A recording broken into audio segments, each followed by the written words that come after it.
നമസ്കാരം, ക്ലാസ് റൂമിൻ്റെ ഒരു പുതിയ വീഡിയോയിലേക്ക് സ്വാഗതം. 8ാം ക്ലാസ്സിലെ സോഷ്യൽ സയൻസിലെ രണ്ടാമത്തെ ചാപ്റ്ററാണ് നമ്മളിന്ന് തുടങ്ങുന്നത്. Towards the emergence of the national movement, അല്ലെങ്കിൽ ദേശീയ പ്രസ്ഥാനത്തിൻ്റെ ആവിർഭാവത്തിലേക്ക്. അപ്പോൾ ഇതിൻ്റെ ടെക്സ്റ്റ് എക്സ്പ്ലനേഷനും അതുമായിട്ട് ബന്ധപ്പെട്ട ആക്ടിവിറ്റി സോൾവിങ്ങും ആണ് ഇതിനകത്ത് ഉൾപ്പെടുത്തിയിട്ടുള്ളത്. കുറച്ച് ലെങ്തി വീഡിയോ ആണ്, 40 മിനിറ്റോളം ഉണ്ട്. നിങ്ങൾക്ക് ഈ ഒരു ക്ലാസ് ഉപകാരപ്രദമാണെങ്കിൽ നമ്മുടെ വീഡിയോ ഒന്ന് ലൈക്ക് ചെയ്യുക, പിന്നെ ചാനലൊന്ന് സബ്സ്ക്രൈബ് ചെയ്യാത്ത കൂട്ടുകാരാണെങ്കിൽ. Thank you. അടുത്ത നമുക്ക് പഠിക്കാനുള്ളത് സോഷ്യൽ സയൻസിലെ second chapter towards the emergence of the national movement, അതായത് ദേശീയ പ്രസ്ഥാനത്തിൻ്റെ ആവിർഭാവത്തിലേക്ക്. നോക്കിയോളൂ, ഇതിൽ ഈ കൊടുത്തിട്ടുള്ളത് നീൽ ദർപ്പൺ എന്ന് പറയുന്ന പ്ലേ ആരാണ് എഴുതിയത്? ദിനബന്ധു മിത്ര. നമ്മൾ കഴിഞ്ഞ യൂണിറ്റിൽ പഠിച്ചതാണ്. ദിനബന്ധു മിത്ര എഴുതിയ നീൽ ദർപ്പൺ എന്ന പ്ലേയിലെ ഒരു ചെറിയ പോർഷനാണ് കൊടുത്തിട്ടുള്ളത്. ഇതിൽ 3 ക്യാരക്ടേഴ്സ് തമ്മിലുള്ള ഒരു കോൺവെർസേഷൻ. ആരൊക്കെയാണ് ആ ക്യാരക്ടേഴ്സ്? നോബിൻ മാധവ്, ഗോലക് ചന്ദർ ബസു, സാധുചരൺ എന്നിവർ. നോക്കിയോളൂ, ഫസ്റ്റ് നോബിൻ മാധവ് പറയുകയാണ്, father, how long will we enjoy this tyranny? ഈ ഒരു ടൈറനി എന്ന് വെച്ചാൽ സ്വേച്ഛാധിപത്യം. ഈ ഒരു സ്വേച്ഛാധിപത്യം എത്ര നാൾ നമ്മൾ സഹിക്കും? എൻജോർ എന്ന് വെച്ചാൽ സഹിക്കുക. അപ്പോൾ ഫാദർ, അച്ഛ, നമ്മൾ ഈ ഒരു സ്വേച്ഛാധിപത്യം എത്ര നാൾ സഹിക്കും? ദ നീലം ലാൻഡ് ലോഡ്സ് ഹാവ് മെയ്ഡ് അസ്മിയ സേവ്സ് ഓൺ അവർ ഓൺ ലാൻഡ്. ഈ നീലം ലാൻഡ് ലോഡ്സ് അല്ലേ, നീലം ഭൂപ്രഭുക്കന്മാർ നമ്മുടെ സ്വന്തം മണ്ണിൽ എന്താക്കി വച്ചിട്ടുണ്ട്? അടിമകളാക്കി വച്ചിരിക്കുകയാണ്. We have to wake up and fight for our right. നമ്മൾ ഉണർന്ന് അതിനെതിരെ പോരാടേണ്ടിയിരിക്കുന്നു. ആരാ പറയുന്നത്? നോബിൻ മാധവ്. അപ്പോൾ അതിൻ്റെ ഇപ്പുറത്തേക്കുന്ന ആൾ ആരാണ്? ഗോലക് ചന്ദർ ബസു. അദ്ദേഹം പറയുവാണ്, my son, our sufferings are great but our unity is greater than that. നമ്മുടെ കഷ്ടപ്പാടുകൾ വളരെ വലുതാണ് മകനെ, നമ്മുടെ കഷ്ടപ്പാടുകൾ വളരെ വലുതാണ്, പക്ഷേ നമ്മുടെ ഐക്യം അതിനേക്കാൾ വലുതാണ്. The time has come for us to stand together not only as farmers but also as a nation. ഒരു സമയം വന്ന് ചേർന്നിരിക്കുകയാണ്. എന്തിനുള്ള സമയമാണ് വന്നു ചേർന്നിരിക്കുന്നത്? ടു സ്റ്റാൻഡ് ടുഗദർ, ഒരുമിച്ച് നിൽക്കേണ്ട സമയം വന്നു ചേർന്നിരിക്കുകയാണ്. നോട്ട് ഓൺലി ആസ് ഫാർമേഴ്സായിട്ട് മാത്രമല്ല, as A nation but also as A nation, ഒരു രാജ്യമായി തന്നെ നാം ഒരുമിച്ച് നിൽക്കേണ്ട ആ ഒരു സമയം വന്നു ചേർന്നിരിക്കുകയാണ്. വി ആർ നോട്ട് വീക്ക്, നമ്മൾ എന്തല്ല, വീക്കല്ല, നമ്മൾ ഒരു ക്ഷീണിതരൊന്നുമല്ല. We must show the world that we can resist and reclaim our dignity. നമ്മുടെ ഡിഗ്നിറ്റി എന്ന് വെച്ചാൽ അന്തസ്. We must show the world, ലോകത്തിന് നമ്മൾ കാണിച്ചു കൊടുക്കണം എന്തൊക്കെയാണ്? ദാറ്റ് വി ക്യാൻ റെസിസ്റ്റ്, നമുക്ക് ചെറുത്ത് നിൽക്കാൻ കഴിയുമെന്നുള്ളതും, ആൻഡ് റീക്ലെയിം അവർ ഡിഗ്നിറ്റി, നമ്മുടെ അന്തസ് വീണ്ടെടുക്കാൻ കഴിയും എന്നുള്ളതും നമ്മൾ ലോകത്തിന് കാട്ടിക്കൊടുക്കണം എന്നാണ് ആര് പറഞ്ഞേക്കുന്നത്? ഗോലക് ചന്ദർ ബസു. അപ്പോൾ ഇപ്പുറത്തേക്കുന്ന ആൾ ആരാണ്? സാധുചരൺ. അദ്ദേഹം എന്താ പറഞ്ഞത്? Yes, what Nobin said is right. Nobin പറഞ്ഞത് വളരെ ശരിയാണ്. We have been silent for too long. വളരെ കാലമായി നമ്മൾ സൈലൻ്റ് ആയിരുന്നു അല്ലേ, നമ്മൾ നിശബ്ദരായിരുന്നു. Our ancestors ask us to break these chains. ഈ ഒരു ചെയിൻസ് പൊട്ടിച്ചെറിയാൻ അല്ലേ, ബ്രേക്ക് ചെയ്യാൻ വേണ്ടിയിട്ട് നമ്മുടെ ആൻസസ്റ്റേഴ്സ്, നമ്മുടെ പൂർവികർ തന്നെ നമ്മളോട് ആവശ്യപ്പെട്ടിരിക്കുകയാണ്. We can fight together for our freedom and for our future generation. നമ്മൾ ഒരുമിച്ച് നിന്ന് ഫൈറ്റ് ടുഗദർ അല്ലേ, നമ്മൾ ഒരുമിച്ച് നിന്ന് പോരാടണം. എന്തിനൊക്കെ വേണ്ടിയിട്ടാണ്? ഫോർ അവർ ഫ്രീഡം, നമ്മുടെ സ്വാതന്ത്ര്യത്തിന് വേണ്ടിയിട്ടും, and for our future generation, നമ്മുടെ ഫ്യൂച്ചർ ജനറേഷന് വേണ്ടിയിട്ട്, നമ്മുടെ ഭാവി തലമുറയ്ക്ക് വേണ്ടിയിട്ട്. നോക്കിയല്ലോ, did you listen to the conversation given above? മുകളിൽ പറഞ്ഞിട്ടുള്ള ആ ഒരു കോൺവെർസേഷൻ നിങ്ങൾ കണ്ടായിരുന്നോ? This is a part of the play Neel Darpan written by Bengali literary and social reformer Dinabandhu Mitra. അതായത് ബംഗാളിലെ ഒരു സാഹിത്യകാരൻ, സാഹിത്യകാരനും പിന്നെ സോഷ്യൽ റിഫോർമർ എന്ന് വെച്ചാൽ സാമൂഹിക പരിഷ്കർത്താവുമായിട്ടുള്ള ദിനബന്ധു മിത്ര എഴുതിയ ഒരു പ്ലേ ആണ് എന്ന് പറയുന്നത് നീൽ ദർപ്പൺ. ആ പ്ലേയിൽ നിന്നുള്ള ഒരു ചെറിയ ഭാഗമാണ് മുകളിൽ കൊടുത്തിട്ടുള്ളത്. The characters speak against the exploitation of the indigo plantation owners which we discussed in the previous chapter. അതായത് നമ്മൾ കഴിഞ്ഞ ക്ലാസ്സിൽ ഈ നീലം കർഷകരുടെ പ്രശ്നങ്ങളെക്കുറിച്ചൊക്കെ പഠിച്ചിട്ടുണ്ടായിരുന്നില്ലേ? അപ്പം ഇവിടെയുള്ള ഈ 3 ക്യാരക്ടേഴ്സ് ഡിസ്കസ് ചെയ്യുന്നത് ഇൻഡിഗോ പ്ലാന്റേഷൻ ഓണേഴ്സിൻ്റെ എക്സ്പ്ലോയിറ്റേഷൻ, അതായത് അവരുടെ ആ ചൂഷണത്തെക്കുറിച്ച് അല്ലേ, നീലം തോട്ടമുടമകളുടെ ചൂഷണത്തിനെതിരെയാണ് ഈ 3 ക്യാരക്ടേഴ്സ് ഡിസ്കസ് ചെയ്യുന്നത്. They highlight the need for Indians to stand together against the exploiters. ഈ ചൂഷകർക്കെതിരെ അല്ലെ, എക്സ്പ്ലോയിറ്റേഴ്സ് എന്ന് വെച്ചാൽ ചൂഷണം നടത്തുന്ന ആൾക്കാർ, അതാണ് എക്സ്പ്ലോയിറ്റേഴ്സ്. അപ്പോൾ ഈ എക്സ്പ്ലോയിറ്റേഴ്സിനെതിരെ ഇന്ത്യക്കാർ ഒരുമിച്ച് തന്നെ നിൽക്കേണ്ടതിൻ്റെ ആവശ്യകത അവരിവിടെ എടുത്തു പറയുന്നുണ്ട്. What can be learned from this conversation? ഈ ഒരു കോൺവെർസേഷനിൽ നിന്ന് അല്ലെങ്കിൽ ഈ ഒരു സംഭാഷണത്തിൽ നിന്ന് നമുക്ക് എന്തൊക്കെയാണ് മനസ്സിലാക്കാൻ കഴിയുന്നത്? അപ്പോൾ ഇവിടെ 1, 2, 3 നമ്പർ ഇട്ട് കൊടുത്തിട്ടുണ്ട്. ഒന്നാമത്തത്, the need to fight against foreign tyranny. Foreign tyranny എന്ന് വെച്ചാൽ വിദേശ സ്വേച്ഛാധിപത്യത്തിനെതിരെ നമ്മൾ ഫൈറ്റ് അതായത് പോരാടേണ്ടതിൻ്റെ ഒരു നീഡ്, ആവശ്യകത. വിദേശാധിപത്യത്തിനെതിരെ പോരാടേണ്ടതിൻ്റെ ആവശ്യകത. അടുത്ത രണ്ടാമത്തത്, എമാൻസിപ്പേഷൻ ഫ്രം എക്കണോമിക് എക്സ്പ്ലോയിറ്റേഷൻ. അതായത് എമാൻസിപ്പേഷൻ എന്ന് പറഞ്ഞാൽ മോചനം. ഏതിൽ നിന്നുള്ള മോചനം? ഫ്രം എക്കണോമിക് എക്സ്പ്ലോയിറ്റേഷൻ, സാമ്പത്തിക ചൂഷണത്തിൽ നിന്നുള്ള മോചനം. ഇനി അടുത്തൊരു പോയിന്റ് നമ്മളിവിടെ എഴുതി ചേർത്ത് കൊടുക്കണം. നമുക്ക് ആ ഒരു കോൺവെർസേഷനിൽ നിന്ന് എന്താണോ മനസ്സിലായത് അത്. ഇവിടെ 3 പോയിന്റ്സ് കൊടുത്തിട്ടുണ്ട്. ഒന്നാമത്തത്, the need to stand together, ഒരുമിച്ച് നിൽക്കേണ്ടതിൻ്റെ ആവശ്യകത. രണ്ടാമത്തത്, the importance of achieving rights, അവകാശങ്ങൾ അച്ചീവ് ചെയ്യുക അല്ലെങ്കിൽ നേടിയെടുക്കുന്നതിൻ്റെ പ്രാധാന്യം, ഇമ്പോർട്ടൻസ്. പിന്നെ യൂണിറ്റി, ഐക്യം. ഇതിനൊക്കെ കുറിച്ചാണ് അവിടെ എന്താണ് ആ 3 ആൾക്കാർ അല്ലെങ്കിൽ ആ പ്ലേയിലെ 3 കഥാപാത്രങ്ങൾ ഡിസ്കസ് ചെയ്തത്. Before independence India was divided into many princely states. ഇൻഡിപെൻഡൻസിന് മുമ്പ് അല്ലെങ്കിൽ ഇന്ത്യക്ക് സ്വാതന്ത്ര്യം ലഭിക്കുന്നതിന് മുമ്പ് ഇന്ത്യയെ വിവിധ പ്രിൻസ്ലി സ്റ്റേറ്റ്സ് ആയിട്ട്, വിവിധ നാട്ടുരാജ്യങ്ങളായിട്ട് ഡിവൈഡ് ചെയ്തിട്ടുണ്ടായിരുന്നു. Segregation existed in all spheres like caste, religion, dress, language and culture. Segregation എന്ന് വെച്ചാൽ വേർതിരിവ്, അത് എക്സിസ്റ്റ് ചെയ്തിരുന്നു. വേർതിരിവ് നിലനിന്നിരുന്നു. ഇൻ ഓൾ സ്പിയേഴ്സ്, എല്ലാ മേഖലകളിലും വേർതിരിവ് നിലനിന്നിരുന്നു. ഏതൊക്കെയാണ് മേഖലകൾ? കാസ്റ്റ്, ജാതി, റിലീജിയൻ, മതം, ഡ്രസ്സ്, വേഷം, ലാംഗ്വേജ്, ഭാഷ ആൻഡ് കൾച്ചർ, നമ്മുടെ സംസ്കാരം, ഇതിലൊക്കെ എന്ത് നിലനിന്നിരുന്നു? സെഗ്രിഗേഷൻ അല്ലെങ്കിൽ വേർതിരിവ് നിലനിന്നിരുന്നു. But in the second half of the 19th century, പക്ഷേ ഈ 19ാം നൂറ്റാണ്ടിൻ്റെ രണ്ടാം പകുതിയോടുകൂടി, രണ്ടാം പകുതിയോടുകൂടി, ബിയോണ്ട് ഓൾ സച്ച് ഡിഫറൻസസ്, ഈ എല്ലാ വേർതിരിവിനും അപ്പുറം a sense of unity emerged among Indians, ഇന്ത്യക്കാർക്കിടയിൽ സെൻസ് ഓഫ് യൂണിറ്റി എമർജ്ഡ്, ഒരു ഐക്യബോധം രൂപപ്പെട്ടു. എമർജ്ഡ് എന്ന് വെച്ചാൽ രൂപപ്പെട്ടു. A strong anti British feeling was the basis of the sense of unity of the Indian people. ഇന്ത്യയിലെ ജനങ്ങളുടെ ഈ ഒരു ഐക്യബോധത്തിൻ്റെ ഒരു പ്രധാനപ്പെട്ട കാരണം എന്ന് പറയുന്നത്, ഒരു ബേസ് അല്ലെങ്കിൽ ഒരു അടിത്തറ എന്ന് പറയുന്നത്, a strong anti British feeling, strong ആയിട്ടുള്ള, ശക്തമായിട്ടുള്ള ബ്രിട്ടീഷ് വിരുദ്ധ മനോഭാവമായിരുന്നു. This sense of unity is called nationalism. ഈ ഒരു സെൻസ് ഓഫ് യൂണിറ്റിയാണ് നമ്മൾ എന്ത് പറയുന്നത്? നാഷണലിസം എന്ന് പറയുന്നത്. Let us examine the circumstances that led to strengthen Indian nationalism. ഇനി നമുക്ക് എക്സാമിൻ ചെയ്യാം, അതായത് പരിശോധിക്കാം. എന്ത് പരിശോധിക്കാം? The circumstances that led to strengthen Indian nationalism. Indian നാഷണലിസത്തിനെ സ്ട്രെങ്തൻ ആക്കുന്ന, അതിലോട്ട് നയിച്ച സാഹചര്യങ്ങൾ, സർക്കംസ്റ്റാൻസസ് എന്തൊക്കെയാണെന്ന് നോക്കാം. അപ്പോൾ അതിനു മുമ്പ് the grand old man of India, ഇന്ത്യയുടെ വന്ധ്യ വയോധികൻ. ഹെഡിങ് കണ്ടോ? ആരാ ഇന്ത്യയുടെ വന്ധ്യ വയോധികൻ അല്ലെങ്കിൽ the grand old man of India എന്നറിയപ്പെടുന്നത്? ദാദാബായ് നവറോജി. കണ്ടോ അദ്ദേഹത്തിൻ്റെ ഫിഗർ? അദ്ദേഹത്തിനെ കുറിച്ച് കുറച്ച് കാര്യങ്ങൾ പറഞ്ഞിട്ടുണ്ട്. നമുക്ക് ജസ്റ്റ് അതൊന്ന് പറയാം, ഇമ്പോർട്ടൻ്റ് ആണ്. Poverty and British rule in India is a book by Dadabhai Naoroji, who is known as the grand old man of India. അതായത് poverty and British rule in India എന്ന് പറഞ്ഞിട്ട് അദ്ദേഹത്തിൻ്റെ ഒരു ടെക്സ്റ്റ് ഉണ്ട്. എന്താണ് ടെക്സ്റ്റിൻ്റെ പേര്? ദാദാബായ് നവറോജിയുടെ poverty and British rule in India. അപ്പോൾ അദ്ദേഹമാണ് grand old man of India അല്ലെങ്കിൽ ഇന്ത്യയുടെ വന്ധ്യവയോധികൻ എന്നറിയപ്പെടുന്നത്.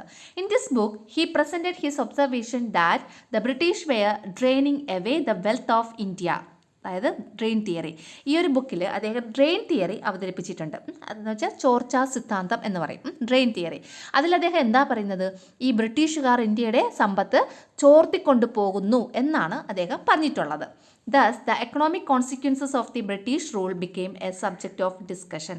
അതിലൂടെ ബ്രിട്ടീഷ് ഭരണത്തിൻ്റെ സാമ്പത്തിക പ്രത്യാഘാതങ്ങൾ ചർച്ചാ വിഷയമാക്കാൻ സാധിച്ചു അദ്ദേഹത്തിൻ്റെ ഈ ഡ്രെയിൻ തിയറിയിലൂടെ. ഡ്രെയിൻ തിയറി എന്ന് പറയുന്ന ആ ഒരു തിയറി അദ്ദേഹം അവതരിപ്പിച്ചത് ഏത് ബുക്കിലാണ്? Poverty and British rule in India എന്ന് പറയുന്ന ബുക്കിൽ. ആരാണ് ഇന്ത്യയുടെ ഗ്രാൻഡ് ഓൾഡ് മാൻ എന്നറിയപ്പെടുന്നത്? ആരാണ്? ദാദാബായ് നവറോജി. അദ്ദേഹത്തിൻ്റെ ഒരു പ്രശസ്തമായ പുസ്തകമാണ് poverty and British rule in India. ആ പുസ്തകത്തിൽ അദ്ദേഹം അവതരിപ്പിച്ച ഒരു നിരീക്ഷണം അല്ലെങ്കിൽ ഒരു ഒബ്സർവേഷൻ എന്താണ്? Drain theory. ഓക്കെ, ഇനി നമുക്ക് നമ്മുടെ ഇന്ത്യൻ നാഷണലിസത്തിനെ സ്ട്രെങ്തൻ ചെയ്യാനിടയാക്കിയ സാഹചര്യങ്ങൾ എന്തൊക്കെയാണെന്ന് നോക്കാം. ഒന്നാമത്തത് എക്കണോമിക് പോളിസി. എക്കണോമിക് പോളിസി എന്ന് വെച്ചാൽ സാമ്പത്തിക നയം. We had discussed earlier the capture of various princely states in India by the British and the economic policies implemented by them. അതായത് ഇന്ത്യയിലെ വിവിധ നാട്ടുരാജ്യങ്ങളെ ബ്രിട്ടീഷുകാർ എടുത്തത് എങ്ങനെയാണെന്നതിനെക്കുറിച്ചും അവർ നടപ്പിലാക്കിയ സാമ്പത്തിക പരിഷ്കാരങ്ങൾ എന്തൊക്കെയാണെന്നതിനെക്കുറിച്ചും നമ്മൾ കഴിഞ്ഞ യൂണിറ്റിൽ പഠിച്ചു അല്ലേ. India had become a colony for the collection of raw materials for the British industries and also a market for the British products. India മാറി, എന്തായിട്ട് മാറി? India had become a colony for the collection of raw materials for the British industries. British ഇൻഡസ്ട്രീസിന് അല്ലെങ്കിൽ ബ്രിട്ടീഷുകാരുടെ വ്യവസായങ്ങൾക്ക് വേണ്ടിയിട്ട് raw materials അല്ലെങ്കിൽ അസംസ്കൃത വസ്തുക്കൾ കളക്ട് ചെയ്യുന്ന ഒരു കോളനി ആയിട്ടും and also a market for the British products, British products വിറ്റഴിക്കുന്ന ഒരു മാർക്കറ്റായിട്ടും മാറി. ബ്രിട്ടീഷുകാർ അവരവിടെ നിർമ്മിക്കുന്ന പ്രോഡക്ട്സ് ഇന്ത്യയിൽ കൊണ്ടുവന്ന് വിറ്റഴിച്ചു.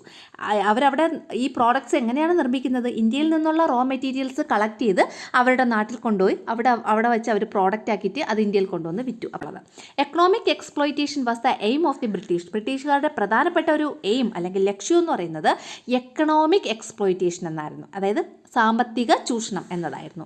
The policies adopted by them for these led to unemployment and poverty in India. ഇതിന് വേണ്ടിയിട്ട് അല്ലേ, എക്കണോമിക് എക്സ്പ്ലോയിറ്റേഷൻ അല്ലെങ്കിൽ സാമ്പത്തിക ചൂഷണത്തിന് വേണ്ടിയിട്ട് ഈ ബ്രിട്ടീഷുകാർ ചില പോളിസീസ് അഡോപ്റ്റ് ചെയ്തു, ചില പോളിസികൾ ഇന്ത്യയിൽ നടപ്പിലാക്കി. ഇതെന്ന് പറയുന്നത് ഏതിലോട്ട് നയിച്ചു? ദിസ് ലെഡ് ടു ഏതിലോട്ട് നയിച്ചു? അൺഎംപ്ലോയ്മെൻറ്റ്, തൊഴിലില്ലായ്മയിലേക്കും ആൻഡ് പോവർട്ടി, ദാരിദ്ര്യത്തിലേക്കും. ഇവിടെ ഇന്ത്യയിൽ അൺഎംപ്ലോയ്മെൻറ്റിനും പിന്നെ പോവർട്ടിയിലേട്ടും നയിച്ചു. ആസ് എ റിസൾട്ട് അതിൻ്റെ ഫലമായിട്ട് various categories like farmers, artisans, small traders and tribal communities started fighting against British. അതിൻ്റെ ഭാഗമായിട്ട് എന്ത് ചെയ്തെന്നറിയാമോ? ഫാർമേഴ്സ് അല്ലെങ്കിൽ കർഷകർ, ആർട്ടിസൻസ് അല്ലെങ്കിൽ കൈത്തൊഴിലൊക്കെ ചെയ്യുന്ന ആൾക്കാർ, സ്മാൾ ട്രേഡേഴ്സ് ചെറിയ കച്ചവടക്കാർ, ട്രൈബൽ കമ്മ്യൂണിറ്റീസ് ഗോത്ര വിഭാഗക്കാർ, ഇവരൊക്കെ എന്ത് ചെയ്തെന്നറിയാമോ? ബ്രിട്ടീഷുകാർക്കെതിരെ ഫൈറ്റ് ചെയ്തു. Dadabhai Naoroji, R.C. Dutt and Mahadev Govinda Ranade carried out detailed studies about economic exploitation by the British. ഈ ബ്രിട്ടീഷുകാർ നടത്തിയ എക്കണോമിക് എക്സ്പ്ലോയിറ്റേഷൻ, സാമ്പത്തിക ചൂഷണത്തെക്കുറിച്ച് വളരെ ഡീറ്റെയിൽഡ് ആയിട്ടുള്ള ഒരു സ്റ്റഡി നടത്തിയ 3 വ്യക്തികളായിരുന്നു ദാദാബായ് നവറോജിയും R.C. ദത്തും മഹാദേവ് ഗോവിന്ദ റാനഡെ. ഇവർ 3 പേര്. They were the early leaders of the Indian national movement. Indian national മൂവ്മെൻറ്റിൻ്റെ ആദ്യകാല നേതാക്കന്മാരായിരുന്നു ഇവർ 3 പേരും. ആരൊക്കെയായിരുന്നു? ദാദാബായ് നവറോജിയും R.C. ദത്തും മഹാദേവ ഗോവിന്ദ റാനഡെ. ഇനി അപ്പം നമ്മൾ എക്കണോമിക് പോളിസീസിനെ കുറിച്ച് പറഞ്ഞു, സാമ്പത്തിക ചൂഷണത്തിനെ കുറിച്ച്. ഇനി നമുക്ക് പറയാൻ പോകുന്നത് വെസ്റ്റേൺ എഡ്യൂക്കേഷൻ അല്ലെങ്കിൽ പാശ്ചാത്യ വിദ്യാഭ്യാസം. Modern education spread in India at the beginning of the 19th century. 19ാം നൂറ്റാണ്ടിൻ്റെ ബിഗിനിങ്ങിൽ തന്നെയാണ് ഇന്ത്യയിൽ മോഡേൺ എഡ്യൂക്കേഷൻ അല്ലെങ്കിൽ ആധുനിക വിദ്യാഭ്യാസം പ്രചരിപ്പിച്ചത്. English education was propagated by the British to highlight their superiority, to subjugate Indians culturally and mould a section of Indians who would be sympathetic to them. അതായത് English education was propagated by the British. ബ്രിട്ടീഷുകാർ English education അല്ലെ English വിദ്യാഭ്യാസം propagate ചെയ്തു. Propagate ചെയ്യുക എന്ന് വെച്ചാൽ അത് വ്യാപിപ്പിച്ചു. എന്തിനാണ് അവർ ഇംഗ്ലീഷ് വിദ്യാഭ്യാസം വ്യാപിപ്പിച്ചത്? ടു ഹൈലൈറ്റ് ദെയർ സുപ്പീരിയോറിറ്റി, അവരുടെ സുപ്പീരിയോറിറ്റി അല്ലെങ്കിൽ ബ്രിട്ടീഷുകാരുടെ മേന്മയെ ഉയർത്തി കാണിക്കാൻ വേണ്ടിയിട്ട്, ഹൈലൈറ്റ് ചെയ്യാൻ വേണ്ടിയിട്ട്. പിന്നെ രണ്ടാമത്തത് ടു സബ്ജുഗേറ്റ് ഇന്ത്യൻസ് കൾച്ചറലി, ഇന്ത്യക്കാരെ സാംസ്കാരികമായിട്ട് അവർക്ക് വിധേയമായിട്ട് നിലനിർത്താൻ, അല്ലെങ്കിൽ ഇന്ത്യക്കാർ സാംസ്കാരികമായിട്ട് ഇംഗ്ലീഷുകാരെക്കാട്ടും താഴെയുള്ളവരാണ് എന്ന ബോധം അവരിൽ ഉണ്ടാക്കുക. അതാണ് ടു സബ്ജുഗേറ്റ് ഇന്ത്യൻസ് കൾച്ചറലി എന്ന് പറഞ്ഞത്. ഇനി and mould a section of Indians who would be sympathetic to them. ഒരു സെക്ഷൻ ഓഫ് ഇന്ത്യൻസിനെ മോൾഡ് ചെയ്തെടുക്കുക, ഒരു സെക്ഷൻ ഓഫ് ഇന്ത്യൻസിനെ വാർത്തെടുക്കുക. എങ്ങനെയുള്ളവരാക്കി വാർത്തെടുക്കുക? Who would be sympathetic to them, ഈ ബ്രിട്ടീഷുകാരോട് അനുഭാവമുള്ള ഒരു സെക്ഷൻ ഇന്ത്യക്കാരെ വാർത്തെടുക്കുക. ഇത്രയും കാര്യങ്ങൾക്ക് വേണ്ടിയിട്ടാണ് അവർ ഇംഗ്ലീഷ് എഡ്യൂക്കേഷൻ പ്രൊപ്പഗേറ്റ് ചെയ്തത്. But the English educated Indians, പക്ഷേ ഇംഗ്ലീഷ് വിദ്യാഭ്യാസം ലഭിച്ച ഇന്ത്യൻസ് ബിക്കം കോൺഷ്യസ് എന്ന് വെച്ചാൽ ബോധമുള്ളവരായി മാറി. ഏതിലൊക്കെ ബോധമുള്ളവരായി മാറി? എന്തിലൊക്കെ ബോധമുള്ളവരായി മാറി എന്നാണ് പറഞ്ഞിട്ടുള്ളത്? കോൺഷ്യസ് ഓഫ് ഡെമോക്രസി, ജനാധിപത്യം, ഫ്രീഡം, സ്വാതന്ത്ര്യം, പിന്നെ ഇഗാലിറ്റേറിയനിസം എന്ന് വെച്ചാൽ സമത്വബോധം, പിന്നെ ഈക്വൽ ജസ്റ്റിസ്, തുല്യനീതി, സയൻറ്റിഫിക് ടെമ്പർ, ശാസ്ത്രബോധം, ആൻഡ് സിവിൽ റൈറ്റ്സ്, പൗരാവകാശം. ഈ പറയുന്ന കാര്യങ്ങളിലൊക്കെ ഒരു കോൺഷ്യസ് ആയിട്ടുള്ള ഒരു ഇന്ത്യൻസായി മാറി ഈ ഇംഗ്ലീഷ് എഡ്യൂക്കേറ്റഡ് ഇന്ത്യൻസ് എന്ന് പറയുന്നത്. അടുത്ത പാരഗ്രാഫ് നോക്കിയോളൂ. Indians who got acquainted with these new ideas wondered how their country came under the British rule. അതായത് ഈ പുതിയ ആശയങ്ങൾ പരിചയപ്പെട്ട അക്വൈൻറ്റഡ് എന്ന് വെച്ചാൽ പരിചയപ്പെട്ട ഈ പുതിയ ആശയങ്ങൾ ന്യൂ ഐഡിയാസ് ഒക്കെ അക്വൈൻറ്റഡ് അതായത് പരിചയപ്പെട്ട ഇന്ത്യൻസ് അവർ വണ്ടർ ചെയ്തു അല്ലെങ്കിൽ അവർ അത്ഭുതപ്പെട്ടു how their country came under the British rule, എങ്ങനെയാണ് അവരുടെ രാജ്യം ആ ബ്രിട്ടീഷ് ഭരണത്തിൻ്റെ കീഴിലായത് എന്നാലോചിച്ച് അവർ അത്ഭുതപ്പെട്ടു. They constantly talked about the need to end the British rule. അവർ നിരന്തരം സംസാരിച്ചു എന്തിനെക്കുറിച്ചാണ്? About the need to end British rule, British ഭരണം അവസാനിപ്പിക്കേണ്ടതിൻ്റെ ആവശ്യകതയെക്കുറിച്ച് അവർ നിരന്തരം സംസാരിച്ചു. English become the common language of exchange of ideas for people coming from different parts of the country. രാജ്യത്തിൻ്റെ വിവിധ ഭാഗങ്ങളിൽ നിന്ന് വന്ന ഈ ജനങ്ങൾക്ക് അവരുടെ ഐഡിയാസ് പരസ്പരം ഷെയർ ചെയ്യാൻ വേണ്ടിയിട്ട് ഉപയോഗിച്ച ഒരു കോമൺ ലാംഗ്വേജ് എന്ന് പറയുന്നത് ഏതായിരുന്നു? ഇംഗ്ലീഷ് ആയിരുന്നു. Western education helped Indians to understand about the economic and social weakness of the country. Western education അതായത് പാശ്ചാത്യ വിദ്യാഭ്യാസം ലഭിച്ച ഇന്ത്യൻസിന് അവരുടെ രാജ്യത്തിൻ്റെ സാമ്പത്തികപരമായിട്ടും അതുപോലെ തന്നെ സാമൂഹ്യപരമായിട്ടുള്ള വീക്ക്നെസ് എന്താണ് എന്ന് മനസ്സിലാക്കാൻ കഴിഞ്ഞു. This led to the emergence of nationalism. ഇത് ദേശീയതയുടെ എമർജൻസ് ആവിർഭാവത്തിന് വഴിതെളിച്ചു. മനസ്സിലായോ? ഇനി ഇതിൻ്റെ താഴെ ഒരു ക്വസ്റ്റ്യൻ കൊടുത്തിട്ടുണ്ട്. How did western education help in developing nationalism among Indians? Discuss and prepare notes. എങ്ങനെയാണ് പാശ്ചാത്യ വിദ്യാഭ്യാസം ഇന്ത്യക്കാരിൽ ദേശീയ വളർത്തുന്നതിൽ സഹായിച്ചത്? അതിനെക്കുറിച്ച് ചർച്ച ചെയ്ത് ഒരു കുറിപ്പ് തയ്യാറാക്കുക. അപ്പോൾ അതിൻ്റെ ആൻസർ നോക്കിയോളൂ. ഇംഗ്ലീഷ് മീഡിയം മലയാളം മീഡിയം ഉണ്ട് കേട്ടോ. The Indians become conscious of democracy, freedom, egalitarianism, equal justice, scientific temper and civil rights. അതായത് ജനാധിപത്യം, സ്വാതന്ത്ര്യം, സ്ഥിതി സമത്വം, തുല്യനീതി, ശാസ്ത്രബോധം, പൗരാവകാശം എന്നിവയെക്കുറിച്ച് ഇന്ത്യക്കാർക്ക് അവബോധമുണ്ടായി. രണ്ടാമത്തത് English become the common language of exchange of ideas. അവരുടെ ഐഡിയാസ് ഒക്കെ എക്സ്ചേഞ്ച് ചെയ്യാനുള്ള ഒരു കോമൺ ലാംഗ്വേജായി ആര് മാറി? ഇംഗ്ലീഷ് മാറി. Indians to understand about the economic and social weakness of the country. ഇന്ത്യക്കാർക്ക് economic and social weakness of the country, രാജ്യത്തിൻ്റെ സാമ്പത്തികവും അതുപോലെ തന്നെ സാമൂഹികവുമായിട്ടുള്ള വീക്ക്നെസ് എന്തൊക്കെയാണ് എന്ന് മനസ്സിലാക്കാൻ സാധിച്ചു. This led to the emergence of nationalism. ഇത് നാഷണലിസം അല്ലെങ്കിൽ ദേശീയതയുടെ ആവിർഭാവത്തിന് കാരണമായി. അപ്പോൾ ജനാധിപത്യം, സ്വാതന്ത്ര്യം, സ്ഥിതി സമത്വം, തുല്യനീതി, ശാസ്ത്രബോധം, പൗരാവകാശം എന്നിവയെക്കുറിച്ച് അവബോധമുണ്ടായി. ആശയ കൈമാറ്റത്തിനുള്ള പൊതുഭാഷയായി ഇംഗ്ലീഷ് മാറി. രാജ്യത്തിൻ്റെ സാമ്പത്തിക സാമൂഹിക ദൗർബല്യങ്ങൾ തിരിച്ചറിയാൻ സഹായിച്ചു. ദേശീയതയുടെ ആവിർഭാവത്തിന് ഇത് കാരണമായി. നമ്മൾ എന്താണ് ഇപ്പോൾ പഠിച്ചുകൊണ്ടിരിക്കുന്നത്? The circumstances that led to strengthen Indian nationalism. Indian ദേശീയതയെ ശക്തിപ്പെടുത്തുന്നതിൽ ഇടയാക്കിയ സാഹചര്യങ്ങൾ എന്തെല്ലാം എന്നുള്ളത്. അതിൽ ഒന്നാമത്തെ നമ്മൾ പഠിച്ചു എക്കണോമിക് പോളിസി. രണ്ടാമത്തെ എന്തായിരുന്നു? വെസ്റ്റേൺ എഡ്യൂക്കേഷൻ അല്ലേ, സാമ്പത്തിക നയവും പിന്നെ പാശ്ചാത്യ വിദ്യാഭ്യാസം. ഇനി നമ്മൾ മൂന്നാമത്തെയാണ് പഠിക്കുന്നത്. മൂന്നാമത്തത് ലിറ്ററേച്ചർ ആൻഡ് ന്യൂസ് പേപ്പേഴ്സ്, അതായത് സാഹിത്യവും പത്രങ്ങളും. Literary works and newspapers played an important role in spreading nationalism in India. ഇന്ത്യയിൽ ദേശീയത പ്രചരിപ്പിക്കുന്നതിൽ അല്ലെങ്കിൽ സ്പ്രെഡ് ചെയ്യുന്നതിൽ ഈ ന്യൂസ് പേപ്പേഴ്സും അതുപോലെ തന്നെ ലിറ്റററി വർക്ക്സ് സാഹിത്യകൃതികളും ഒരു പ്രധാനപ്പെട്ട പങ്ക് വഹിച്ചു. The protest against the British had reflections in literature. Protest എന്ന് വെച്ചാൽ പ്രതിഷേധം. ആർക്കെതിരെയുള്ള പ്രതിഷേധം? അഗൈൻസ്റ്റ് ദ ബ്രിട്ടീഷ്, ബ്രിട്ടീഷുകാർക്കെതിരെയുള്ള പ്രതിഷേധം ഹാഡ് റിഫ്ലക്ഷൻസ് ഇൻ ലിറ്ററേച്ചർ, സാഹിത്യത്തിലൊക്കെ പ്രതിഫലിച്ചു. പിന്നെന്താണ് പറഞ്ഞിട്ടുള്ളത്? The sufferings, neglect and exploitation faced by the people in different parts of the country become themes in literary works. Literary വർക്ക്സിൻ്റെ അല്ലെങ്കിൽ സാഹിത്യകൃതികളിലെ ഒരു പ്രതിപാദ്യ വിഷയങ്ങളായി മാറി. ഏതൊക്കെയാണ്? ദ സഫറിങ്സ് എന്ന് വെച്ചാൽ അവരുടെ ദുരിതങ്ങൾ, നെഗ്ലക്റ്റ് എന്ന് വെച്ചാൽ അവഗണന, ആൻഡ് എക്സ്പ്ലോയിറ്റേഷൻ അവരുടെ ചൂഷണം. The works of prominent writers of that time like Dinabandhu Mitra, Bankim Chandra Chatterjee, Rabindranath Tagore, Vallathol Narayana Menon and Subramania Bharati played an important role in including nationalism among the people. ജനങ്ങളുടെ ഇടയിൽ ഈ നാഷണലിസം വളർത്തുന്നതിൽ വളരെ പ്രധാന പങ്ക് വഹിച്ച പ്രധാനപ്പെട്ട ആൾക്കാരാണ് ദിനബന്ധു മിത്ര, പിന്നെ ബങ്കിം ചന്ദ്ര ചാറ്റർജി, രവീന്ദ്രനാഥ ടാഗോർ, വള്ളത്തോൾ നാരായണ മേനോൻ, പിന്നെ സുബ്രഹ്മണ്യ ഭാരതി എന്നിവരൊക്കെ. അടുത്തത് അവിടെ ഒരു ബോക്സിൽ മേജർ നാഷണൽ ലിറ്റററി ഫിഗേഴ്സ്, പ്രധാന ദേശീയ സാഹിത്യകാരന്മാരും പിന്നെ അവർ ഏത് ലാംഗ്വേജിലാണ് ഈ സാഹിത്യമൊക്കെ രചിച്ചിരുന്നത് എന്നുള്ള കാര്യങ്ങളും കൊടുത്തിട്ടുണ്ട്. നോക്കിയോളൂ. ബങ്കിം ചന്ദ്ര ചാറ്റർജി, രവീന്ദ്രനാഥ ടാഗോർ ഇവർ രണ്ടുപേരും അവർ ഏത് ലാംഗ്വേജിലാണ്? ബംഗാളി ലാംഗ്വേജിലായിരുന്നു ഈ കൃതികളൊക്കെ അവർ രചിച്ചിരുന്നത്. അടുത്തത് ലക്ഷ്മിനാഥ് ബസ്ബർവ ഏതായിരുന്നു? ആസാമീസ് ലാംഗ്വേജിലുള്ള ആളാണ് ലക്ഷ്മിനാഥ് ബസ്ബർവ. അടുത്തത് വിഷ്ണു ശാസ്ത്രി ചിപ്ലുങ്കർ ഏതാണ്? മറാത്തി. അടുത്തത് സുബ്രഹ്മണ്യ ഭാരതി തമിഴ്. അടുത്തത് ഭാരതേന്ദു ഹരിശ്ചന്ദ്ര പിന്നെ രണ്ടാമത്തെ ആള് പ്രേംചന്ദ്. ഇവർ രണ്ടുപേരും ഹിന്ദി സാഹിത്യത്തിലുള്ള ആൾക്കാരായിരുന്നു. ഭാരതേന്ദു ഹരിശ്ചന്ദ്ര, പ്രേംചന്ദ് ഏതാണ്? ഹിന്ദി ലാംഗ്വേജിലുള്ള ആള്. Althaf Hussain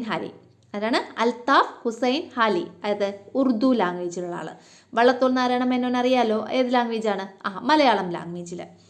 many news papers അവരുടെയൊക്കെ ഫിഗർ ഇതാ ഇവിടെ താഴെ കൊടുത്തിട്ടുണ്ട് കേട്ടോ. ദിനബന്ധു മിത്ര, ബങ്കിം ചന്ദ്ര ചാറ്റർജി, രവീന്ദ്രനാഥ ടാഗോർ, വള്ളത്തോൾ നാരായണ മേനോൻ, സുബ്രഹ്മണ്യ ഭാരതി അവരുടെയൊക്കെ ഫിഗർ കൊടുത്തിട്ടുണ്ട്. എന്ന് നോക്കിയോളൂ.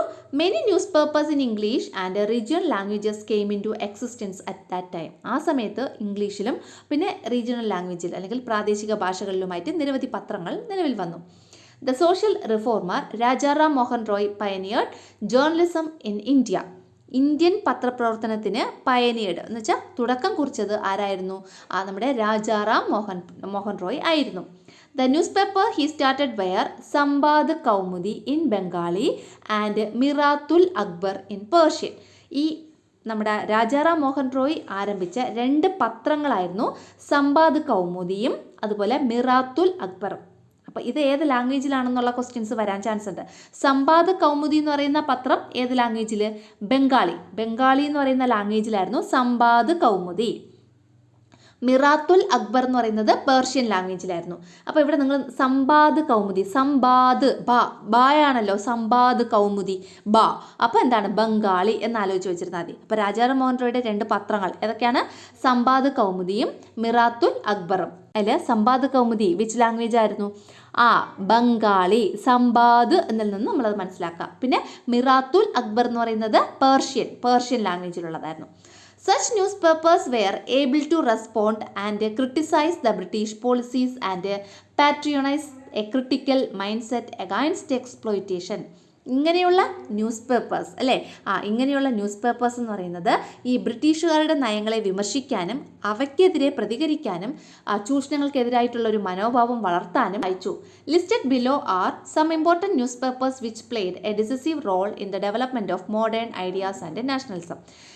മോഡേൺ ഐഡിയാസ് അല്ലെങ്കിൽ ആധുനിക ആശയങ്ങളും പിന്നെ നാഷണലിസം ദേശീയതയും വളർത്തുന്നതിൽ വളരെ നിർണായകമായിട്ട് പങ്കുവഹിച്ച ന്യൂസ് പേപ്പേഴ്സും അത് ഏത് ലാംഗ്വേജിലുള്ളതുമാണെന്നാണ് താഴെ കൊടുത്തിട്ടുള്ളത് ബോക്സിൽ കണ്ടല്ലോ. അമൃത് ബസാർ പത്രിക എന്ന് പറയുന്ന ന്യൂസ് പേപ്പറാണ്. അത് ബംഗാളി എന്ന് പറയുന്ന ലാംഗ്വേജിലുള്ളതായിരുന്നു. അടുത്ത the Hindu, the times of India ഏതാണെന്ന് അറിയാലോ, ഏതൊക്കെയാണ്? ഇംഗ്ലീഷ് ലാംഗ്വേജിലുള്ളത്. അടുത്ത മാതൃഭൂമി, അൽ അമീൻ. മാതൃഭൂമി എന്ന് പറയുന്നതും പിന്നെ അൽ അമീൻ എന്ന് പറയുന്നതും ഏത് ലാംഗ്വേജിലാണ്? മലയാളം ലാംഗ്വേജിലുള്ള 2 ന്യൂസ് പേപ്പേഴ്സ് ആയിരുന്നു. The British saw the newspapers as a weapon of propaganda against them and took measure to control them. ബ്രിട്ടീഷുകാർ ഈ വർത്തമാന പത്രങ്ങളെ അല്ലെങ്കിൽ ന്യൂസ് പേപ്പേഴ്സിനെ അവർക്കെതിരെയുള്ള ഒരു പ്രചരണ ആയുധമായിട്ടാണ് കണക്കാക്കിയത്. അതുകൊണ്ട് അവരെന്ത് ചെയ്തു എന്നറിയാമോ? അവർ took measure to control them, അവരെ നിയന്ത്രിക്കാനുള്ള ഒരു നടപടികൾ നടപ്പിലാക്കി. Important among these is the Vernacular Press Act enacted by Lord Lytton. ഇതിൽ ഏറ്റവും പ്രധാനപ്പെട്ടതെന്ന് പറയുന്നത് ലോർഡ് ലിട്ടൺ, അതായത് ലിട്ടൺ പ്രഭു നടപ്പിലാക്കിയ വെർനാക്കുലർ പ്രസ് ആക്ട് എന്ന് വെച്ചാൽ നാട്ടുഭാഷാ പത്രനിയമം. വെർനാക്കുലർ പ്രസ് ആക്ട് നാട്ടുഭാഷാ പത്രനിയമമായിരുന്നു. Indian people stood united against such laws. ഇങ്ങനെയുള്ള ഈ നിയമങ്ങൾക്കെതിരെ ഇന്ത്യക്കാർ എന്ത് ചെയ്തു? ഒറ്റക്കെട്ടായിട്ട് നിലകൊണ്ടു. വെർനാക്കുലർ പ്രസ് ആക്ട് അല്ലെങ്കിൽ നാട്ടുഭാഷാ പത്രനിയമം എന്ന് പറഞ്ഞാൽ നമ്മുടെ റീജിയണൽ ലാംഗ്വേജിലുള്ള പത്രങ്ങളെയൊക്കെ അവരെന്ത് ചെയ്തു? അങ്ങ് നിരോധിച്ചു. അതാണ് വെർനാക്കുലർ പ്രസ് ആക്ട് അല്ലെങ്കിൽ നാട്ടുഭാഷാ പത്രനിയമം. ഇനി അടുത്തതായി ഇവിടെ ഒരു ക്വസ്റ്റ്യൻ കൊടുത്തിട്ടുണ്ട്. Prepare a short description on the role of press in developing nationalism. ദേശീയത വളർത്തുന്നതിൽ പത്രമാധ്യമങ്ങളുടെ സ്വാധീനം എന്ന വിഷയത്തിൽ ഒരു ചെറിയ നോട്ട് തയ്യാറാക്കാനാണ് പറഞ്ഞിട്ടുള്ളത്. നമുക്ക് നോട്ടായിട്ട് തരുമ്പോൾ ചെയ്യാം. ഇപ്പം നമുക്ക് ഈ ഒരു ടെക്സ്റ്റ് എക്സ്പ്ലനേഷൻ ഇങ്ങനെ പറഞ്ഞു പോവാം. അപ്പം നമുക്ക് ഒറ്റയടിക്ക് അങ്ങ് തീർക്കാം. അടുത്തത് സോഷ്യൽ റീഫോം മൂവ്മെൻറ്റ്സ് അല്ലെങ്കിൽ സാമൂഹിക പരിഷ്കരണ പ്രസ്ഥാനങ്ങൾ. Modern education helped to realize the need to eliminate false beliefs and superstitions that prevailed in society. നമ്മുടെ സമൂഹത്തിൽ നിലനിന്നിരുന്ന പ്രിവൈൽഡ് എന്ന് വെച്ചാൽ നിലനിന്നിരുന്ന അല്ലെ, നമ്മുടെ സൊസൈറ്റി അല്ലെങ്കിൽ നമ്മുടെ സമൂഹത്തിൽ നിലനിന്നിരുന്ന ഫാൾസ് ബിലീഫ്സ് എന്ന് വെച്ചാൽ അന്ധവിശ്വാസങ്ങളെയും, സൂപ്പർസ്റ്റിഷൻസ് എന്ന് പറഞ്ഞാൽ അനാചാരങ്ങൾ. അപ്പോൾ ഇവയൊക്കെ എലിമിനേറ്റ് ചെയ്യേണ്ടതിൻ്റെ അല്ലെങ്കിൽ ഇല്ലാതാക്കേണ്ടതിൻ്റെ ആവശ്യകത ബോധ്യപ്പെടുത്താൻ ഈ മോഡേൺ എഡ്യൂക്കേഷൻ സഹായിച്ചു എന്നുള്ളതാണ് ഈ ഒരു സെൻറ്റൻസിൻ്റെ മീനിങ്. അടുത്തത് let us examine the early reformers in India and their activities. ഇന്ത്യയിലെ ആദ്യകാല റിഫോമേഴ്സ്, ആദ്യകാല സാമൂഹിക പരിഷ്കർത്താക്കളെക്കുറിച്ചും അവരുടെ പ്രവർത്തനങ്ങൾ എന്തൊക്കെയാണെന്നതിനെക്കുറിച്ചും നമുക്ക് പഠിക്കാം. അതിൽ ഒന്നാമതായിട്ട് നമ്മൾ പഠിക്കുന്നത് Rajaram Mohan Roy. Rajaram Mohan Roy initiated social reforms in India. ഇന്ത്യയിലെ സാമൂഹിക പരിഷ്കരണത്തിന് അതായത് സോഷ്യൽ റിഫോംസിന് ഇനിഷ്യേറ്റ് ചെയ്തത്, തുടക്കം കുറിച്ചത് ആരായിരുന്നു? രാജാറാം മോഹൻ റോയ് ആയിരുന്നു. ബോൺ ഇൻ ബംഗാൾ ഇൻ 1772, 1772 ബംഗാളിലാണ് അദ്ദേഹം ജനിച്ചത്. He had profound knowledge in Hinduism, Islam, Christianity and Judaism. അതായത് ഇദ്ദേഹത്തിന് ഹിന്ദുയിസം, പിന്നെ ഇസ്ലാം, പിന്നെ അതുപോലെ തന്നെ ക്രൈസ്തവ, ജൂത ഇതിലൊക്കെ എന്തുണ്ടായിരുന്നു? നല്ല അഗാധമായിട്ടുള്ള പാണ്ഡിത്യം ഉണ്ടായിരുന്നു. Roy was multilingual scholar influenced by the ideals of French revolution. ഇദ്ദേഹം ഒരു ബഹുഭാഷാ പണ്ഡിതനായിരുന്നു. മൾട്ടിലിംഗ്വൽ സ്കോളർ എന്ന് വെച്ചാൽ ബഹുഭാഷാ പണ്ഡിതനായിരുന്നു. അദ്ദേഹത്തിന് ഫ്രഞ്ച് വിപ്ലവത്തിൻ്റെ ഫ്രഞ്ച് റവല്യൂഷൻ്റെ ഐഡിയൽസ്, ആശയങ്ങൾ വളരെയധികം സ്വാധീനിച്ചു. Major social reforming activities of Rajaram Mohan Roy are listed below. Rajaram Mohan റോയുടെ പ്രധാനപ്പെട്ട സോഷ്യൽ റിഫോം ആക്ടിവിറ്റീസ് അല്ലെങ്കിൽ സാമൂഹിക പരിഷ്കരണ പ്രവർത്തനങ്ങൾ താഴെ ഓരോരോ ബോക്സിൽ കൊടുത്തിട്ടുണ്ട്. രാജാറാം മോഹൻ റോയുടെ പിക്ചറാണ് തായി കൊടുത്തിട്ടുള്ളത് കേട്ടോ, നോക്കിയോളൂ. He played a crucial role in abolishing sati. Sati നിർത്തലാക്കുന്നതിന് വളരെ പ്രധാനപ്പെട്ട പങ്ക് വഹിച്ചു, ഒന്നാമത്തത്. രണ്ടാമത്തത് started many schools to impart modern education. ആധുനിക വിദ്യാഭ്യാസത്തിനായിട്ട്, മോഡേൺ എഡ്യൂക്കേഷനായിട്ട് അദ്ദേഹം ഒരുപാട് സ്കൂളുകൾ ആരംഭിച്ചു. സ്റ്റാർട്ടഡ് മെനി സ്കൂൾസ് നിരവധി സ്കൂളുകൾ അദ്ദേഹം ആരംഭിച്ചു. അടുത്തത് started a social reform movement called Brahmo Samaj. ബ്രഹ്മസമാജം എന്ന പേരിൽ അദ്ദേഹം ഒരു സോഷ്യൽ റീഫോം മൂവ്മെൻറ്റ് അല്ലെങ്കിൽ സാമൂഹിക പരിഷ്കരണ പ്രസ്ഥാനം ആരംഭിച്ചു. Then fought against social evils like child marriage and polygamy. ബഹുഭാര്യാത്വം, അതുപോലെ ചൈൽഡ് മാരേജ്. പോളിഗമി എന്ന് വെച്ചാൽ ബഹുഭാര്യാത്വം, ഒരാൾക്ക് തന്നെ ഒരുപാട് ഭാര്യമാരുണ്ടാകുക, അതാണ് പോളിഗമി എന്ന് പറയുന്നത്. അപ്പോൾ പോളിഗമിക്കെതിരെയും പിന്നെ ചൈൽഡ് മാരേജ്, ശൈശവ വിവാഹത്തിനെതിരെയും അദ്ദേഹം പോരാടി. സോഷ്യൽ ഈവിൽസ് എന്ന് പറഞ്ഞാൽ സാമൂഹിക തിന്മകൾ എന്നുള്ള അർത്ഥമാണ് കേട്ടോ സോഷ്യൽ ഈവിൽസ് എന്ന് പറഞ്ഞാൽ. Argued that woman have the right to inheritance. സ്ത്രീകൾക്ക് ഇൻഹെറിറ്റൻസിൽ അതായത് പൈതൃക സ്വത്തിൽ അവകാശമുണ്ടെന്ന് വാദിച്ചു. Stood against idolatry and polytheism. അതായത് ഐഡോളട്രി എന്ന് പറഞ്ഞാൽ ഈ വിഗ്രഹാരാധന, അതിനെതിരെ നിലകൊണ്ടു. അതായത് വിഗ്രഹാരാധനയെ അദ്ദേഹം എന്ത് ചെയ്തില്ല? അനുകൂലിച്ചില്ല. പിന്നെ പോളിത്തീസം എന്ന് വെച്ചാൽ ബഹുദൈവ വിശ്വാസം, അതിനെതിരെയും അദ്ദേഹം നിലകൊണ്ടു. ഒരൊറ്റ ദൈവത്തിൽ വിശ്വസിക്കാനാണ് അദ്ദേഹം ആഹ്വാനം ചെയ്തത്. അത്രയാണ് നമ്മുടെ രാജാറാം മോഹൻ റോയെ കുറിച്ച്. അടുത്ത നമുക്ക് പഠിക്കാനുള്ളത് ജ്യോതി റാവു ഫുലെ. ആരാണ്? ജ്യോതി റാവു ഫുലെ. ഈ ഓരോ ആൾക്കാരും വളരെ ഇമ്പോർട്ടൻ്റ് ആണ്. അവരുടെ ഓരോരോ പ്രവർത്തനങ്ങളും അവർ സ്ഥാപിച്ച സ്ഥാപനങ്ങളും പ്രസ്ഥാനങ്ങളും അതൊക്കെ വളരെ ഇമ്പോർട്ടൻ്റ് ആണ് കേട്ടോ. അപ്പോൾ Jyoti Rao Phule was a social reformer who fought for the rights of people who were considered lower caste in Maharashtra and for the woman. മഹാരാഷ്ട്രയിലെ ഈ ലോവർ കാസ്റ്റിലുള്ള ആൾക്കാർക്ക് വേണ്ടിയും പിന്നെ വിമൻസിന് സ്ത്രീകൾക്ക് വേണ്ടിയും പോരാടിയ ഒരു സോഷ്യൽ റിഫോർമറായിരുന്നു ജ്യോതി റാവു ഫുലെ എന്ന് പറയുന്നത്. He formed an organisation named Satyashodhak Samaj. അദ്ദേഹം ഓർഗനൈസ് ചെയ്ത ഒരു ഓർഗനൈസേഷൻ അല്ലെങ്കിൽ അദ്ദേഹം രൂപീകരിച്ച ഒരു സംഘടനയായിരുന്നു സത്യശോധക് സമാജ്. അപ്പോൾ നമ്മുടെ രാജാറാം മോഹൻ റോയുടെ സംഘടന ഏതാണ്? ഓർഗനൈസേഷൻ ഏതാണ്? ബ്രഹ്മസമാജ് ഈ ജ്യോതി റാവു ഫുലെയുടേതാണ് സത്യശോധക് സമാജ്. ഇത് അങ്ങോട്ടും ഇങ്ങോട്ടും ഒക്കെ മാറിപ്പോകും, നല്ലോണം എഴുതി പഠിച്ചോളണം കേട്ടോ. അപ്പോൾ സത്യശോധക് സമാജ് ആരുടെയാണ്? Jyoti Rao Phule. For social reformation. എന്തിനാണ് അദ്ദേഹം ഈ ഒരു സംഘടന സ്ഥാപിച്ചത്? സോഷ്യൽ റിഫോർമേഷന് വേണ്ടിയിട്ട്, സാമൂഹിക പരിഷ്കരണത്തിന് വേണ്ടിയിട്ട്. This organisation made efforts for widow marriage and to provide protection to child children of widows. അതായത് ഈ ഒരു ഓർഗനൈസേഷൻ എന്ന് പറയുന്നത് അദ്ദേഹം ഇതിന് വേണ്ടിയിട്ട് പരിശ്രമിച്ചത് എന്തിനായിരുന്നു? ഈ ഒരു ഓർഗനൈസേഷൻ പരിശ്രമിച്ചത് ഫോർ വിഡോ മാരേജ്, വിധവാ വിവാഹത്തിന് വേണ്ടിയിട്ടും and to provide protection to children of widows, ഈ വിഡോസിൻ്റെ അല്ലെങ്കിൽ ഈ വിധവകളുടെ ചിൽഡ്രൻസിന് പ്രൊട്ടക്ഷൻ കൊടുക്കുന്നതിന് വേണ്ടിയിട്ടുമാണ് പ്രവർത്തിച്ചത്. He established many educational institutions for women and Dalits. ദളിതർക്ക് വേണ്ടിയിട്ടും വിമനിന് വേണ്ടിയിട്ടും സ്ത്രീകൾക്കായിട്ടും അദ്ദേഹം ഒരുപാട് എഡ്യൂക്കേഷണൽ ഇൻസ്റ്റിറ്റ്യൂഷൻസ് ഒക്കെ എസ്റ്റാബ്ലിഷ് ചെയ്തു, ഒരുപാട് വിദ്യാഭ്യാസ സ്ഥാപനങ്ങൾ സ്ഥാപിച്ചു. The people of Maharashtra respectfully called Mahatma. ഈ ജ്യോതിറാവു ഫുലെ മഹാരാഷ്ട്രയിലുള്ള ജനങ്ങൾ എന്താ വിളിച്ചിരുന്നത്? മഹാത്മാ എന്ന് വിളിച്ചിരുന്നു. His life partner Savitri Bai Phule. Jyotirao ഫുലെയുടെ ലൈഫ് പാർട്ട്ണർ അല്ലെങ്കിൽ ഭാര്യ ആരായിരുന്നു? Savitri Bai Phule.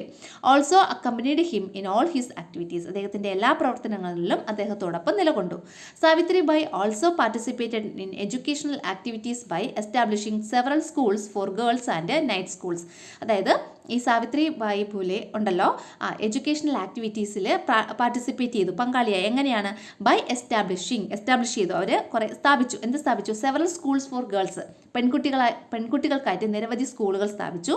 And night schools, പിന്നെ നിശാ പാഠശാലകൾ എന്ന് പറയും, നൈറ്റ് സ്കൂൾസ്, രാത്രി പഠിപ്പിക്കുന്ന സ്കൂൾസ്, അതും ഒക്കെ സ്ഥാപിച്ചു. ആരാണ്? സാവിത്രിബായി ഫുലെ. ഇത്രയാണ്. അപ്പോൾ നമ്മളിപ്പോൾ പഠിച്ചത് ജ്യോതിറാവു ഫുലെയും സാവിത്രിബായി ഫുലെയും കുറിച്ചാണ്. അറിയാലോ, ഈ ജ്യോതിറാവു ഫുലെയുടെ ഒരു ഓർഗനൈസേഷൻ ഏതാണ്? സത്യശോധക് സമാജ്. നമ്മുടെ രാജാറാം മോഹൻ റോയുടെ ആണെങ്കിൽ ബ്രഹ്മ സമാജ്. അങ്ങോട്ടും ഇങ്ങോട്ടും മാറിപ്പോവാതിരിക്കാൻ വേണ്ടിയാണ് വീണ്ടും റിപ്പീറ്റ് ചെയ്ത് പറയുന്നത് കേട്ടോ. അടുത്ത് നമുക്ക് പഠിക്കാനുള്ള ആളാണ് പണ്ഡിത രമാഭായി. ആരാണ്? Pandita Ramabai. Pandita Ramabai was a feminine presence in the field of social reforms. സാമൂഹിക പരിഷ്കരണ രംഗത്തെ ഒരു ഫെമിനിൻ പ്രസൻസ്, സ്ത്രീ സാന്നിധ്യമായിരുന്നു പണ്ഡിത Ramabai. A native of Karnataka, Ramabai mastered languages such as Sanskrit, Marathi and Bengali. അവർ ഏത് സംസ്ഥാനത്തുള്ള ആളായിരുന്നു? കർണാടക സ്വദേശിയായിരുന്നു ഈ പണ്ഡിത രമാഭായി. അവർക്ക് സംസ്കൃതം, ബംഗാളി, അതുപോലെ മറാത്തി ഈ പറയുന്ന ഭാഷകളിലൊക്കെ അറിവുണ്ടായിരുന്നു. Ramabai was honored with the title of Pandita by the teachers of the University of Calcutta for her knowledge in Sanskrit literature. സംസ്കൃത സാഹിത്യത്തിൽ ഈ രമാഭായിക്ക് ഭയങ്കരമായിട്ട് അറിവുണ്ടായിരുന്നു. അതിൻ്റെ ഭാഗമായിട്ട് ആ അറിവ് ഉണ്ടായിരുന്നതിൻ്റെ ഭാഗമായിട്ട് ഈ കൽക്കട്ട യൂണിവേഴ്സിറ്റിയിലെ ടീച്ചേഴ്സ് അവർക്ക് നൽകിയ ഒരു ടൈറ്റിൽ അല്ലെങ്കിൽ ഒരു ബഹുമതിയായിരുന്നു പണ്ഡിത എന്നുള്ളത്. അങ്ങനെയാണ് അവർ പണ്ഡിത രമാഭായി എന്ന പേരിൽ അറിയപ്പെടാൻ തുടങ്ങിയത്. പണ്ഡിത Ramabai fought against child marriage and started several schools for the education of widows and girls. ഈ പണ്ഡിത രമാഭായി ചൈൽഡ് മാരേജിന് എതിരായിരുന്നു, ശൈശവ വിവാഹത്തിന് എതിരായിരുന്നു. അവർ സെവറൽ സ്കൂൾസ് ഒക്കെ സ്റ്റാർട്ട് ചെയ്തു, ഒരുപാട് സ്കൂളുകൾ തുടങ്ങി. ആർക്കൊക്കെ വേണ്ടിയാണ്? For the education of widows and girls. വിഡോസിന്, വിധവകൾക്കും പിന്നെ ഗേൾസ് പെൺകുട്ടികൾക്കും വേണ്ടിയിട്ട് നിരവധി സ്കൂളുകൾ തുടങ്ങി. An organisation called Arya Mahila Samaj was established for such activities. ഇങ്ങനെയുള്ള ആക്ടിവിറ്റീസിന് വേണ്ടിയിട്ട് അവർ ആരംഭിച്ച ഒരു ഓർഗനൈസേഷനായിരുന്നു ആര്യ മഹിളാ സമാജ് എന്ന് പറയുന്നത്. ഏതാണ് ആര്യ മഹിളാ സമാജ് എന്ന് പറയുന്നത്? പിന്നെ അപ്പോൾ പണ്ഡിത രമാഭായി സ്ഥാപിച്ച ഒരു ഓർഗനൈസേഷൻ്റെ പേരാണ് ആര്യ മഹിളാ സമാജ് എന്ന് പറയുന്നത്. A shelter called Sharada Sadan was started for the rehabilitation of widows. വിഡോസിൻ്റെ റീഹാബിലിറ്റേഷന് വേണ്ടിയിട്ട്, അല്ലേ, വിധവകളുടെ പുനരധിവാസത്തിന് വേണ്ടിയിട്ട് അവർ സ്ഥാപിച്ച ഒരു സംഘടനയായിരുന്നു ശാരദാ സദൻ എന്ന് പറയുന്നത്. ശാരദാ സദൻ എന്നുള്ളത് എന്തിനു വേണ്ടിയിട്ടാണ്? Rehabilitation of widows. ഇനി a project called Mukti mission was started to provide vocational training for woman. വിമൻസിന് വൊക്കേഷണൽ ട്രെയിനിങ് നൽകുന്നതിന് വേണ്ടിയിട്ട്, വൊക്കേഷണൽ ട്രെയിനിങ് എന്ന് വെച്ചാൽ തൊഴിൽ പരിശീലനം, അല്ലേ, തൊഴിൽ പരിശീലനം നൽകുന്നതിന് വേണ്ടിയിട്ട് അവർ സ്ഥാപിച്ച ഒരു പ്രസ്ഥാനമാണ് മുക്തി മിഷൻ എന്ന് പറയുന്നത്. എന്താണ് മുക്തി മിഷൻ എന്ന് പറയുന്നത്? She participated in the conference of the Indian national Congress held in Bombay in 1889. 1889 Indian national കോൺഗ്രസിൻ്റെ ബോംബെയിൽ വെച്ചിട്ട് ഒരു ഇത് നടന്നില്ലേ, ഒരു സമ്മേളനം നടന്നിരുന്നു. അപ്പോൾ അതിൻ്റെ അകത്ത് ഇവർ പാർട്ടിസിപ്പേറ്റ് ചെയ്തവർ പണ്ഡിത രമാഭായി പാർട്ടിസിപ്പേറ്റ് ചെയ്തു. അതും ഇമ്പോർട്ടൻ്റ് ആയിട്ടുള്ളൊരു ക്വസ്റ്റ്യനാണ്. INCയുടെ അല്ലെങ്കിൽ ഇന്ത്യൻ നാഷണൽ കോൺഗ്രസിൻ്റെ ഏത് സെഷനിലാണ് ഈ പണ്ഡിത രമാഭായി പങ്കെടുത്തത്? ഏത് സെഷനിലാണ്? 1889 ബോംബെ സെഷനിൽ കേട്ടോ. ഇവിടെ ഒരു ക്വസ്റ്റ്യൻ കൊടുത്തിട്ടുണ്ട്. Prepare a note analysing activities of Rajaram Mohan Roy, Jyotirao Phule and Pandita Ramabai. ഈ 3 പേരെ കുറിച്ച് നമ്മൾ ഈ പഠിച്ച കാര്യങ്ങൾ ഒരു നോട്ടായിട്ട് എഴുതാനാണ് പറഞ്ഞിട്ടുള്ളത്. അപ്പോൾ നോട്ട്സ് തരുമ്പോൾ ഞാൻ ഇതൊക്കെ തരുന്നതായിരിക്കും. ഇപ്പം ഞാനതൊന്നും എഴുതാൻ നിൽക്കുന്നില്ല. അപ്പോൾ അതിൻ്റെ കാര്യങ്ങളൊക്കെ പറഞ്ഞു തന്നല്ലോ. ഇനി നോക്കിയോളൂ. Let us familiarize ourselves with some other important social reform movements of India and their founders. അതായത് ഇന്ത്യയിലെ മറ്റ് ചില പ്രധാനപ്പെട്ട സാമൂഹിക പരിഷ്കരണ പ്രസ്ഥാനങ്ങളെയും പിന്നെ അതിൻ്റെ സ്ഥാപകരെയും ഒക്കെ നമുക്ക് നോക്കാം. ഇവിടെ ടേബിളിൽ കൊടുത്തിട്ടുണ്ട്. ഇമ്പോർട്ടൻ്റ് ആണ് ഇതെല്ലാം. ഈ പറയുന്ന ഓരോ സോഷ്യൽ റീഫോം മൂവ്മെൻറ്റ്സും പിന്നെ അതിൻ്റെ സ്ഥാപകരും. ഒന്നാമത്തത് പ്രാർത്ഥനാ സമാജ്. പ്രാർത്ഥനാ സമാജ് ആരാണ്? ആത്മാറാം പാണ്ഡുരംഗ്. ആരാണ്? ആത്മാറാം പാണ്ഡുരംഗ് അല്ലേ? ആത്മാവിന് വേണ്ടിയിട്ടാണ് നമ്മൾ പ്രാർത്ഥിക്കുന്നത് അല്ലേ? പ്രാർത്ഥനാ സമാജ് ആരാണ്? ആത്മാറാം പാണ്ഡുരംഗ്. അടുത്തത് ആര്യസമാജം സ്വാമി ദയാനന്ദ സരസ്വതി. ആര്യ സമാജം ആരാണ്? സ്വാമി ദയാനന്ദ സരസ്വതി. അടുത്തത് അലിഗഡ് പ്രസ്ഥാനം ആരാണ്? സർ സയ്യിദ് അഹമ്മദ് ഖാൻ. ആരാണ്? സർ സയ്യിദ് അഹമ്മദ് ഖാൻ ആണ് അലിഗഡ് മൂവ്മെൻറ്റിൻ്റെ സ്ഥാപകൻ. അടുത്ത തിയോസഫിക്കൽ സൊസൈറ്റി 2 പേരുണ്ട്. ആരൊക്കെയാണ്? Madam Blavatsky, Colonel Olcott. അങ്ങ് പറയണം കേട്ടോ, നല്ല വേർഡ്സാണ്. Madam Blavatsky, Colonel ഓൾക്കോട്ട്. അങ്ങനെ അങ്ങ് പറഞ്ഞ് പോയാൽ മതി. മാഡം ബ്ലാവറ്റ്സ്കി, കേണൽ ഓൾക്കോട്ടാണ് തിയോസഫിക്കൽ സൊസൈറ്റി. അടുത്ത രാമകൃഷ്ണ മിഷൻ സ്വാമി വിവേകാനന്ദൻ. അടുത്ത ഹിതകാരിണി സമാജ് ആരാണ്? ഹിതകാരിണി സമാജ് ആരാണ്? വീരേശലിംഗം പന്തലു. ഹിതകാരിണി സമാജ് ആരാണ്? വീരേശലിംഗം പന്തലു. അടുത്തത് സ്വാഭിമാന പ്രസ്ഥാനം EV രാമസ്വാമി നായ്ക്കർ. അടുത്തത് ശ്രീനാരായണ ധർമ്മ പരിപാലന യോഗം അല്ലെങ്കിൽ SNDP എന്ന് പറയും. SNDP അല്ലേ? ശ്രീനാരായണ ധർമ്മ പരിപാലന യോഗം ആരുടെയാണ്? ശ്രീനാരായണ ഗുരു. അത് നിങ്ങൾക്ക് അറിയായിരിക്കും അല്ലേ? സാധുജന പരിപാലന സംഘം ആരുടെയാണ്? അയ്യങ്കാളി. സാധുജന പരിപാലന സംഘം അയ്യങ്കാളി. അപ്പോൾ ഈ ഒരു ടേബിളിലുള്ള ഓരോ സോഷ്യൽ റീഫോം മൂവ്മെൻറ്റും അതിൻ്റെ ഫൗണ്ടേഴ്സ് ആരൊക്കെയാണെന്നുള്ളത് കറക്റ്റായിട്ട് പഠിച്ചോളണം കേട്ടോ. വളരെ ഇമ്പോർട്ടൻ്റ് ആണ്. Through the social reform activities, the self-confidence of Indians grew and this led to the growth of nationalism. ഈ സാമൂഹിക പരിഷ്കരണ പ്രവർത്തനങ്ങളിലൂടെ സെൽഫ് കോൺഫിഡൻസ് ഇന്ത്യക്കാരിൽ വളർന്നു? സെൽഫ് കോൺഫിഡൻസ് വളർന്നു. And this led to the growth of nationalism. ഇത് നാഷണലിസത്തിൻ്റെ വളർച്ചയ്ക്ക് സഹായകമായി. അടുത്ത് നമുക്ക് പഠിക്കാനുള്ളത് ട്രാൻസ്പോർട്ട് ആൻഡ് കമ്മ്യൂണിക്കേഷൻ, അതായത് ഗതാഗതവും വാർത്താവിനിമയം. Circumstances that led to strengthen nationalism. നാഷണലിസത്തിനെ ശക്തമാക്കുന്നതിലോട്ട് നയിച്ച സാഹചര്യങ്ങൾ, അതാണ് നമ്മൾ പഠിച്ചുകൊണ്ടിരിക്കുന്നത്. അതിൽ നമ്മൾ ഏതൊക്കെയാണ് പഠിച്ചത്? ഇപ്പോൾ തന്നെ എക്കണോമിക് പോളിസി, സാമ്പത്തിക നയം, പിന്നെ വെസ്റ്റേൺ എഡ്യൂക്കേഷൻ, പാശ്ചാത്യ വിദ്യാഭ്യാസം, ലിറ്ററേച്ചർ ആൻഡ് ന്യൂസ് പേപ്പേഴ്സ്, പത്രങ്ങളും സാഹിത്യവും, പിന്നെ സോഷ്യൽ റീഫോം മൂവ്മെൻറ്റ്സ് അല്ലെങ്കിൽ സാമൂഹിക പരിഷ്കരണ പ്രസ്ഥാനങ്ങൾ. ഇത്രയും കാര്യങ്ങളാണ് നമ്മൾ പഠിച്ചത്. അതിൽ തന്നെ നമ്മൾ കുറച്ച് ഡീറ്റെയിൽഡ് ആയിട്ട് കാര്യങ്ങൾ പഠിച്ചു. ഇനി നമുക്ക് ഇതിൽ പഠിക്കാനുള്ളതാണ് ട്രാൻസ്പോർട്ട് ആൻഡ് കമ്മ്യൂണിക്കേഷൻ എന്നുള്ളത്. ഗതാഗതവും വാർത്താവിനിമയവും ഏറ്റവും അവസാനത്തത്. അപ്പോൾ ഇതും കൂടെ പഠിക്കുമ്പോൾ നമുക്ക് ആ ഒരു ക്വസ്റ്റ്യൻ്റെ ആൻസർ ഇവിടെ കംപ്ലീറ്റ് ആവും കേട്ടോ. The British expanded transport and communication facilities in India for trade, industry and military purposes. ട്രേഡിന്, അതായത് വ്യാപാരത്തിനും, ഇൻഡസ്ട്രി വ്യവസായത്തിനും, പിന്നെ മിലിറ്ററി പർപ്പസസ് ഈ സൈനിക ആവശ്യങ്ങൾക്കുമായിട്ട് ബ്രിട്ടീഷുകാർ എന്ത് ചെയ്തെന്നറിയാമോ? ട്രാൻസ്പോർട്ടും കമ്മ്യൂണിക്കേഷൻ ഫെസിലിറ്റീസും. ട്രാൻസ്പോർട്ട് എന്ന് പറയുമ്പോൾ ഗതാഗതം, അതുപോലെ കമ്മ്യൂണിക്കേഷൻ ഫെസിലിറ്റീസ് എന്ന് വെച്ചാൽ വാർത്താവിനിമയ സൗകര്യങ്ങളും എന്ത് ചെയ്തു? എക്സ്പാൻഡ് ചെയ്തു, വിപുലീകരിച്ചു. They started the railways, postal system and telegraph. അവരെന്തൊക്കെ ടെലിഗ്രാഫ് സർവീസസ് അവർ എന്തൊക്കെ സ്റ്റാർട്ട് ചെയ്തു? എന്തൊക്കെ ആരംഭിച്ചു? റെയിൽവേ ആരംഭിച്ചു, പോസ്റ്റൽ സിസ്റ്റം തപാൽ സിസ്റ്റം അത് ആരംഭിച്ചു, പിന്നെ ടെലിഗ്രാഫ് സർവീസും അവർ ആരംഭിച്ചു. ദേ also improved road transport system to ease the movement of goods. പിന്നെ അവർ ഈ റോഡ് ട്രാൻസ്പോർട്ട് സിസ്റ്റത്തിനെ വളരെയധികം ഇമ്പ്രൂവ് ചെയ്തു. എന്തിനാണ്? To ease the movement of ഗുഡ്സിൻ്റെ ചരക്കുകളുടെ മൂവ്മെൻറ്റ്, ചരക്കുകളുടെ അങ്ങോട്ടും ഇങ്ങോട്ടുമുള്ള മൂവ്മെൻറ്റ് വളരെ ഈസിയാക്കാൻ വേണ്ടിയിട്ട്. These facilities helped people to travel to all parts of India, communicate and understand each other. അപ്പോൾ ഈ പറയുന്ന ഫെസിലിറ്റീസൊക്കെ ബ്രിട്ടീഷുകാർ ഇവിടെ നടപ്പിൽ വരുത്തിയതോടുകൂടി ഇത് ഹെൽപ്പ് ചെയ്തു ആൾക്കാരെ. ഹെൽപ്ഡ് പീപ്പിൾ, ആൾക്കാരെ ഹെൽപ്പ് ചെയ്തു. എന്തിനാണ്? To travel to all parts of India, ഇന്ത്യയിലെ എല്ലാ ഭാഗത്തും ട്രാവൽ ചെയ്യാനും, പിന്നെ communicate and understand each other, പരസ്പരം മനസ്സിലാക്കാനും പരസ്പരം കമ്മ്യൂണിക്കേറ്റ് ചെയ്യാനും ആൾക്കാരെ സഹായിച്ചു. ഇൻ ദിസ് വേ ഇതുവഴി the idea of nationalism emerged and the national movement strengthened. ഇതിലൂടെ ഈ നാഷണലിസം എന്ന് പറയുന്ന ആ ഒരു ദേശീയത എന്ന് പറയുന്ന ആ ഒരു ഐഡിയ എന്ത് ചെയ്തു, ഉയർന്നു വന്നു, എമർജ് ചെയ്തു. And the national movement strengthened. അങ്ങനെ ഈ ദേശീയ പ്രസ്ഥാനം നാഷണൽ മൂവ്മെൻറ്റ് എന്ത് ചെയ്തു, സ്ട്രെങ്തനായി, അതായത് ശക്തി പ്രാപിച്ചു. The implementation of a unified administrative system, legal system and a currency system also created a sense of unity among the people.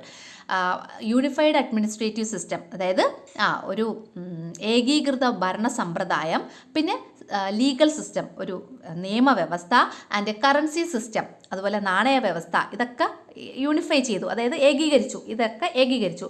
ഇത് ഓൾസോ ഇത് ക്രിയേറ്റ് ചെയ്തു എന്താ, A sense of unity among the people. ജനങ്ങൾക്കിടയിൽ ഒരു sense of unity അല്ലെങ്കിൽ ഐക്യബോധം കൊണ്ടുവരാൻ ഇതൊക്കെ സഹായിച്ചു. മനസ്സിലായോ? ഇനി നോക്കിയോളൂ താഴെ. Prepare a seminar paper on topic factors that contributed to the growth of Indian nationalism. Indian നാഷണലിസത്തിൻ്റെ വളർച്ചയെ സഹായിച്ച ഘടകങ്ങൾ എന്ന വിഷയത്തിൽ നമ്മളൊരു സെമിനാർ തയ്യാറാക്കാനാണ് പറഞ്ഞിട്ടുള്ളത്. ഇൻഡിക്കേറ്റേഴ്സ് നമ്മളവിടെ പഠിച്ച ഓരോ കാര്യങ്ങൾ കൊടുത്തിട്ടുണ്ട്. ഇതെല്ലാം ഓരോ ഹെഡിങ് ആയിട്ട് കൊടുത്തിട്ട് അതിനെക്കുറിച്ച് നമ്മൾ എക്സ്പ്ലെയിൻ ചെയ്യണം. First economic policy. അപ്പോൾ എക്കണോമിക് പോളിസി എന്ന് പറഞ്ഞിട്ട് നമ്മുടെ ടെക്സ്റ്റിൽ കൊടുത്തിട്ടുണ്ട്. അപ്പോൾ അതിൻ്റെ അകത്തുള്ള ഇമ്പോർട്ടൻ്റ് ആയിട്ടുള്ള പോയിന്റ്സ് നിങ്ങൾ എഴുതുക. അതുപോലെ രണ്ടാമത്തത് വെസ്റ്റേൺ എഡ്യൂക്കേഷൻ, അപ്പോൾ പാശ്ചാത്യ വിദ്യാഭ്യാസം, അതിനെക്കുറിച്ചുള്ള കാര്യങ്ങൾ എഴുതുക. ഇമ്പോർട്ടൻ്റ് ആയിട്ടുള്ള പോയിന്റ്സ് മാത്രം എഴുതി ഒരു സെമിനാർ നിങ്ങൾ തയ്യാറാക്കണം. ഇതിൻ്റെ അകത്തുള്ള പോയിന്റ്സ് എഴുതിയാൽ മതിയാവും, എളുപ്പമാണ്. ഓക്കെ, അടുത്തത് ഫോർമേഷൻ ഓഫ് പൊളിറ്റിക്കൽ ഓർഗനൈസേഷൻ നമുക്ക് അടുത്ത ക്ലാസ്സിലെടുക്കാം. ഇപ്പോൾ തന്നെ കുറച്ചധികം ടൈമായി. അപ്പോൾ ഇത് ഒരു 2 പാർട്ട് കൊണ്ട് നമുക്ക് തീർക്കാം കേട്ടോ.